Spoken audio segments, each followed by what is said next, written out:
राज express देख रहे हैं आप और मैं हूं आपके साथ तिशा। अब हेडलाइंस के बाद सीधे खबरों का रुख करेंगे। बड़ी खबर रायपुर से बता रहा है, आपको बता दें पीएम आवास के लिए मुफ्त रेत अब उपलब्ध कराई जाएगी। बताते चले छत्तीसगढ़ के वित्त मंत्री ओपी चौधरी ने यह बड़ा ऐलान किया है। सरकार ने राज्य में 18 लाख आवास को अनुमति दी है। ग्राम पंचायत को निःशुल्क रेत अब राज्य सरकार द्वारा दी जाएगी। इसी के साथ बता दें पंचायत स्तर पर भवन के लिए भी अब रेत निःशुल्क दी जाएगी। इसी के साथ बता दें कि अब इसका सीधा लाभ हितग्राहियों को मिल सकेगा। तो बड़ी खबर बता रहा आपको राजधानी रायपुर से, जहां पर वित्त मंत्री ओपी चौधरी ने बड़ा ऐलान किया है।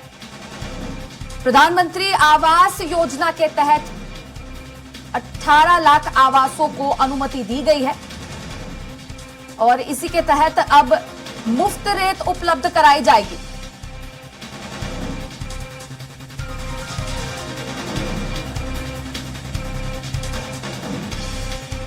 अब इस खबर पर अधिक जानकारी साझा करने के लिए संवाददाता दिलीप साहू लाइव जुड़ चुके हैं। दिलीप, अब देखा जाए तो प्रधानमंत्री आवास योजना के तहत ये बड़ा ऐलान किया है वित्त मंत्री ओपी चौधरी ने और आवास के लिए मुफ्त में निःशुल्क रेत उपलब्ध कराई जाएगी। क्या कुछ अधिक जानकारी इस पर? जी त्रिशा, बता दें कि आज सदन में, विधानसभा सदन में मुख्य रूप से रेत परिवहन में अवैध रेत परिवहन का मसला गूंजा। इसको लेकर जिस तरह से कांग्रेस के विधायक ने यह मसला उठाया, शेषराज हरबंश ने, उनका कहना है कि पूरे प्रदेश भर में अवैध रेत परिवहन का काम चल रहा है और रेत खदानें लगातार अवैध रूप से संचालित की जा रही है। इसको लेकर सत्ता पक्ष के ही विधायक धर्मजीत सिंह ने भी इस मामले को लेकर कहा कि जो पूरे प्रदेश भर में जिस तरह से रेत अवैध परिवहन चल रहा है, उन्होंने ये एक जानकारी भी दी और एक सीधे तौर पे कहा, एक दावा भी किया, एक चुनौती भी दी सदन में कि जिस तरह से पूरे प्रदेश भर में रेत खनन चल रहा है उसकी अगर जानकारी लेना है तो हेलीकॉप्टर से हवाई सर्वे करा दिया जाए तो कम से कम 200 पोकलेन नदी में मिल जाएंगे। क्योंकि आमतौर पर रेत का उत्खनन जो होता है उसमें हाथ से ही परिवहन का, हाथ से ही खुदाई का ठेके रहता है, लेकिन ज़्यादातर जो ठेकेदार है वो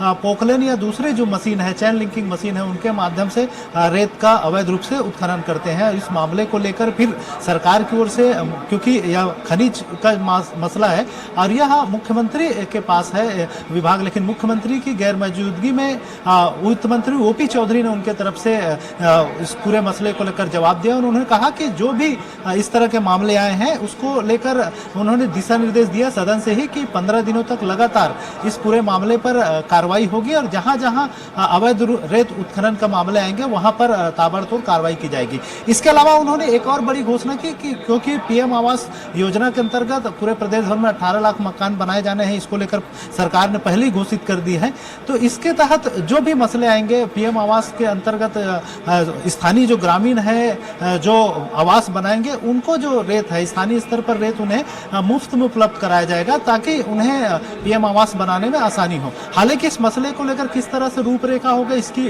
तमाम जानकारी अभी स्पष्ट नहीं हो पाई है, लेकिन एक तरह से घोषणा कर दी गई है कि पीएम आवास के निर्माण में जो आवास बनाए जाते हैं उसके निर्माण में जो रेत लगता है वो रेत मुफ्त में उपलब्ध कराए जाएंगे।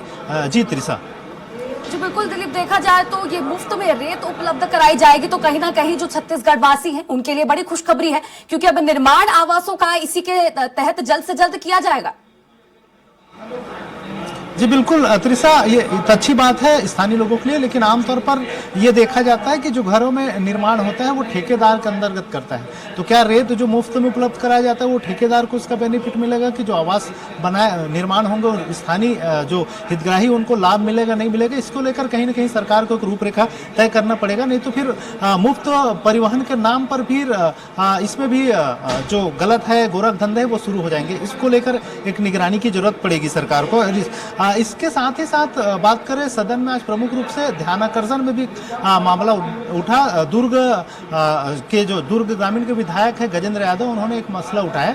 उनका कहना था कि जिस तरह से जो कचरे का निपटान के लिए जो चीजें उपलब्ध कराई जा रही थी, जो मशीनरी का उपयोग किया जा रहा था, उसके नाम पर भी काफी कुछ गड़बड़ियां हुई है। इस मसले पर वो चाह रहे थे कि जो नगरीय प्रशासन मंत्री है अरुण साव को ध्यान आकर्षित किया और वो विचार रहे थे कि इस मसले को लेकर कोई कार्रवाई सुनिश्चित हो। हालांकि अलग अलग जानकारी दी गई थी और नगरीय प्रशासन मंत्री ने आखिरी में यह बातें स्पष्ट की कि पूरे मामले का इन्फेक्शन कराया जाएगा और कहीं भी अगर अनियमितता या गड़बड़ी पाई गई है तो उस पर कार्रवाई की जाएगी। जी त्रिशा। चलिए ठीक है, शुक्रिया, बने रहिए, कुछ और भी खबरों पर आपसे जानकारी लेंगे।